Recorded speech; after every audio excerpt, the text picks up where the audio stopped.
Hello everybody, it's Chad Hirschberger. I'll turn the camera around. I've been having some technical difficulties today. I have now tried 3 times to take you on a hike for our weekly virtual tour hike, and I've had difficulties. Every time I've been taping it, it has stopped for whatever reason. So we're going to try this a 3rd time, and because of that, we're not starting where I originally started either time, so we're going to show you where we are. Today we're taking a hike to Oak Cottage, and I tried doing this from the road, and the first hike we were almost done, and the video conked out on me.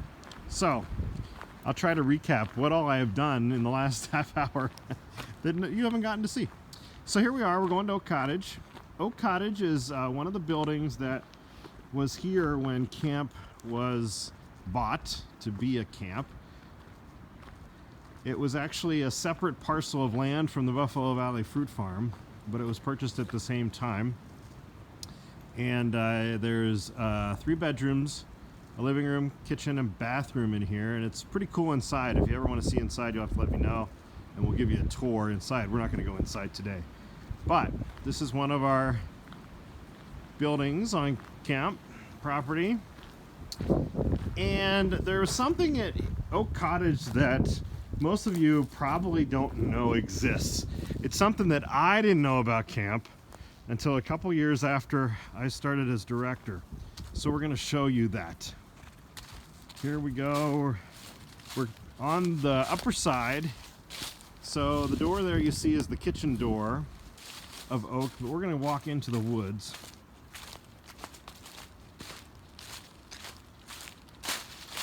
And we're going to show you a piece of Mount Luther history. And hopefully I'll be able to save this video this time so you can see it. So we're walking here in the woods. The cottage is over there. You can see the roof. And look here. Before there was indoor plumbing in Oak Cottage, this is what they used, an outhouse. And I was talking to Tom about this before I came down to do this hike, and he was recalling when they boarded this outhouse up, he and his dad, they served as caretakers for many years together, and he said, you couldn't pay me money to go in there now. There's probably all kinds of snakes and critters and things in there. But anyway, there is an outhouse at Oak Cottage. So if you ever play trivia and somebody says, is there an outhouse on camp property? You can say, yes, there is.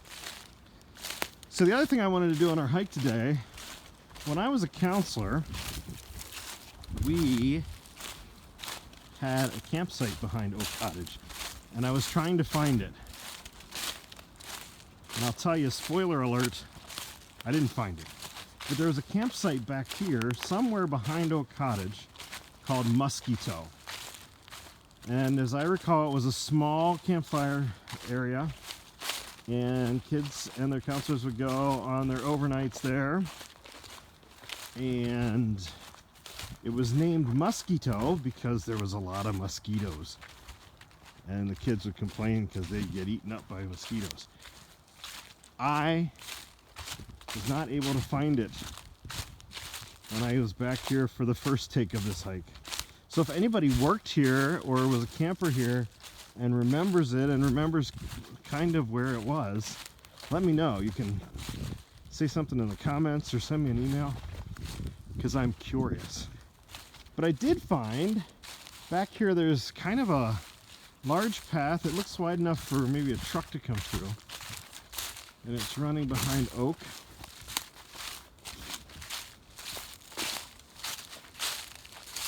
Yeah, I'm still with you. I tried something different, so I can't flip the camera like I could in the other app. It is pretty back here, though.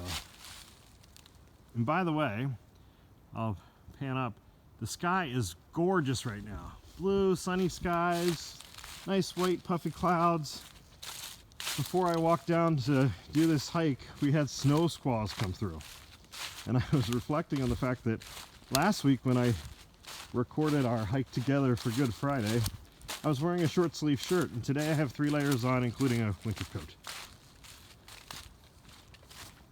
Oh, I didn't show you. Let's turn around. If we would make a new campsite back here, I found this nice area that's kind of a open clearing, and there's a nice rock here. It would be great to be a kitchen rock to make your foil packs on.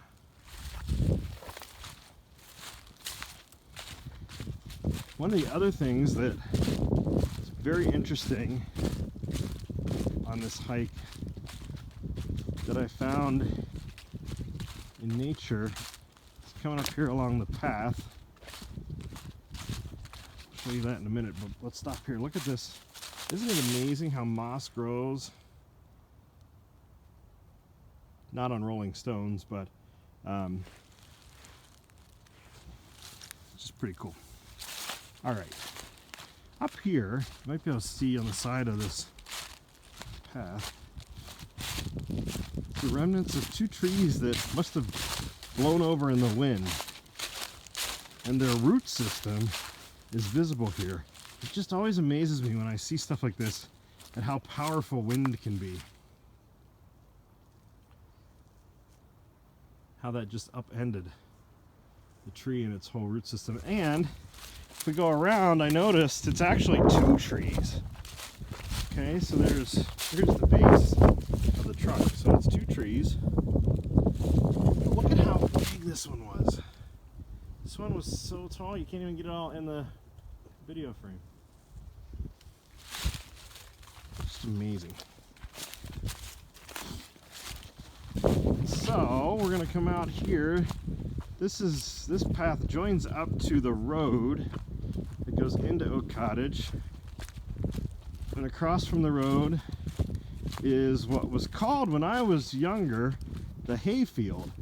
To my knowledge, it has never been used for any programming, but it is, the grass grows, and we've rented it out to a local farmer, still do, to make hay for his farm. Now, most of you probably know it as the tick field, because when the grass is high, there's potential for ticks. All right, so let's turn. We'll go down the road here. And I'm going to tell you some of the camp updates. And I'm sorry I can't flip the camera this time to show you me's, but enjoy the scenery. So there's really not much new this week. We're kind of in a holding pattern. We're waiting for officials to say towards the end of the month if they're going to lengthen the stay-at-home order, if restrictions are going to start to be lifted. And once we know what that timetable might be, we can make a decision on how we'll proceed with summer camp. So until then, it's kind of status quo. We aren't sure. We have a couple scenarios running, but we're going to try to do something this summer for camp. Also, we were approved for a payroll protection program loan, just a little bit more than $50,000, and that we can use for payroll and utility expenses in the next 60 days. And if we use them in the way that the loan was designed, the government can forgive that at the end of that time period, and we're hopeful that that will happen, and it will turn into more of a grant than a loan. But that's going to help us with our essential expenses in the next 2 months, expenses that we have every month. We've cut back on a lot of expenses, but there are some things that we still, of course, have to spend money on, including salaries and health benefits and utilities. I've been working on summer camp stuff, still planning as if we're going to do it. I hope we can use some of the stuff that I've planned, but if not, we will have a head start on another camping season. So we are almost to the camp road. Down there is the amphitheater. This is Mount Luther Lane, the main camp road. And I'm going to sign off, go up the big hill. I'm glad you were able to join me for yet another virtual hike here at Mount Luther. We'll see you soon.